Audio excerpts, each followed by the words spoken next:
नमस्कार, मैं हूं पूजा सिंह और आप देख रहे हैं राजपथ उत्तर प्रदेश। दोस्तों, इस वक्त हमारे देश में महिलाओं के साथ जो अत्याचार हो रहे हैं, जो उनके ऊपर अपराध हो रहे हैं, उनकी संख्या रोज बढ़ती जा रही है। कोलकाता का मामला अभी सुलझा भी नहीं है, पूरी तरीके से आग लगी हुई है कोलकाता में। वहीं उत्तर प्रदेश में बड़ी घटना हो जाती है फर्रुखाबाद में। फर्रुखाबाद के कायमगंज कोतवाली में जो घटना हुई है, उसमें दो सहेलियां, मतलब दो लड़कियां, आम के बाग में एक पेड़ से लटकी हुई मिली संदिग्ध अवस्था में। पुलिस प्रथम दृष्टि में इसको आत्महत्या मान करके चल रही है, जबकि परिजनों का कहना है कि ये आत्महत्या नहीं हो सकती, ये हत्या है। क्या कुछ हुआ है वहां पर, क्या है पूरा मामला, चलिए आपको बताते हैं कि उत्तर प्रदेश के फर्रुखाबाद में आम के बाग में दो सहेलियों के शव एक ही दुपट्टे से पेड़ पर लटके मिले। इस घटना के बाद गांव में सनसनी फैल गई। कायमगंज कोतवाली क्षेत्र के भगवतीपुर गांव की इस घटना ने इलाके के लोगों को हिलाकर रख दिया। घटना को लेकर के सवाल उठ रहा है कि फंदे से लटकती मिली दो लड़कियों की लाश के पीछे क्या खुदकुशी का मामला है या फिर हत्या का। दरअसल घटना फर्रुखाबाद के कायमगंज कोतवाली क्षेत्र के भगवतीपुर की है, जहां आम के बाग में दो लड़कियों के शव पेड़ से लटके मिले। लोगों ने देखा तो हड़कंप मच गया। तुरंत घटना की सूचना पुलिस को दी गई। जानकारी मिलते ही घटनास्थल पर पुलिस के आला अधिकारी पहुंच गए और जायजा लिया। पुलिस प्रथम दृष्टया इसे हत्या बता रही है, आत्महत्या। वहीं परिजनों का कहना है कि ये हत्या का मामला है। मृतक दोनों लड़कियां सहेलियां थी। इनमें से एक की उम्र 18 साल और दूसरी की 16 साल थी। बीते दिनों गांव में जन्माष्टमी पर झांकी सजी थी। दोनों लड़कियां झांकी देखने गई थी। देर रात तक जब दोनों घर नहीं लौटी तो परिजनों ने सोचा कि किसी रिश्तेदार के यहाँ रुक गई होंगी, लेकिन सुबह होने पर गांव के बाहर आम के बाग में दो लड़कियों के शव लटके होने की खबर मिली। इस पर परिजन तुरंत मौके पर पहुंचे और शिनाख्त की। एक लड़की के पिता ने हत्या का आरोप लगाया है, जबकि पुलिस इसे आत्महत्या बता रही है।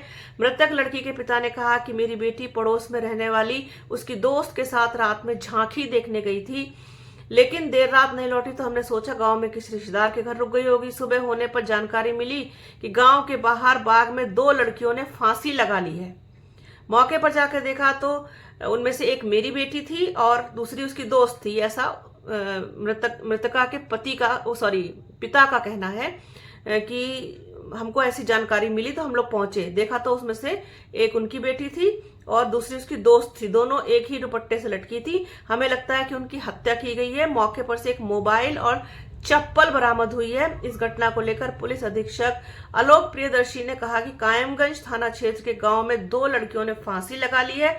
फिलहाल मामला आत्महत्या का लगता है। पोस्टमार्टम रिपोर्ट के बाद ही सही तथ्य पता चलेंगे। घटनास्थल से एक मोबाइल मिला है जिसकी जांच की जा रही है। परिजनों ने मौत के मामले की जांच के लिए प्रार्थना पत्र दिया है। फिलहाल जांच की जा रही है, पूरे मामले की जांच चल रही है। पोस्टमार्टम रिपोर्ट अभी नहीं आई है। क्या कुछ उसमें निकल के आता है और किस तरीके से, क्योंकि मौत का कारण दम घुटना फिलहाल बताया जा रहा है, तो एक ही दुपट्टे में लटकी हुई दो लाशें, ये कहीं से कहीं तक भी गले उतरने वाली बात नहीं है कि ये आत्महत्या का मामला हो। मामला तो हत्या का ही लगता है, लेकिन क्या कुछ है वो आगे जांच के बाद ही साफ हो सकेगा। लेकिन बड़ी घटना हुई है जिसके बाद से एक सन्नाटा पसरा हुआ है। वो गोदी मीडिया जो कोलकाता मामले को लेकर के लगातार गला फाड़ फाड़ के चिल्ला रहा था, इस घटना पर खामोश है, एकदम शांत है। बिल्कुल ऐसा लगता है कि जैसे कुछ हुआ ही नहीं है। दलित समाज की बेटियों पर, बहनों पर, महिलाओं पर लगातार अत्याचार हो रहा है। अत्याचार तो वैसे न सिर्फ दलित समाज बल्कि हर कहना चाहिए समाज की महिला पर इस वक्त मतलब चरम सीमा पर है। महिलाओं के प्रति अपराध पूरे देश में कोई राज्य अछूता नहीं है कि जहां पर महिलाओं के लिए इतनी ज्यादा असंवेदनशीलता ना दिखाई जा रही हो। निर्दयता पूर्वक व्यवहार महिलाओं के साथ इस वक्त किया जा रहा है। बेटियों के साथ एक दहशत का माहौल है, डर का माहौल है। घर से बाहर निकलने में डर रही हैं बेटियां, सवाल खड़े कर रही हैं कि आखिरकार हम अपने ही कंट्री में सेफ क्यों नहीं है, एक अनसेफ जैसी फीलिंग क्यों आती है, ये तमाम सवाल हैं। और लेकिन फर्क नहीं पड़ता है, किसी को भी फर्क नहीं पड़ता है, गोदी मीडिया को फर्क नहीं पड़ता है, राज्य सरकारों को फर्क नहीं पड़ता है, केंद्र सरकार को कि महिलाओं के साथ क्या कुछ हो रहा है। बस एक दूसरे के ऊपर आरोप लगाना, जो सरकार है वो विपक्ष पे लगा ले, विपक्ष सरकार पे लगा ले, और जहां पर केंद्र सरकार की जो है सरकारें नहीं है उन जिन राज्यों में, उनको घेर ले, वहां पर अराजकता का पूरा माहौल बना दे। तो ये सब कुछ इस वक्त जो चल रहा है बेहद दुर्भाग्यपूर्ण है और बहुत दुखदायी है। इस मामले में क्या कुछ निकल के आता है, क्या कुछ नई अपडेट मिलती है, वो भी आपके साथ शेयर करेंगे। तो बने रहिए हमारे चैनल के साथ। हमारे चैनल को लाइक कीजिए, शेयर कीजिए, सब्सक्राइब कीजिए, बेल आइकन जरूर दबाइएगा। अपना और अपनों का बहुत ख्याल रखिए। जल्द मिलूंगी आपसे एक नए वीडियो में, एक नए मुद्दे के साथ, एक नई चर्चा में। तब तक के लिए जय हिंद।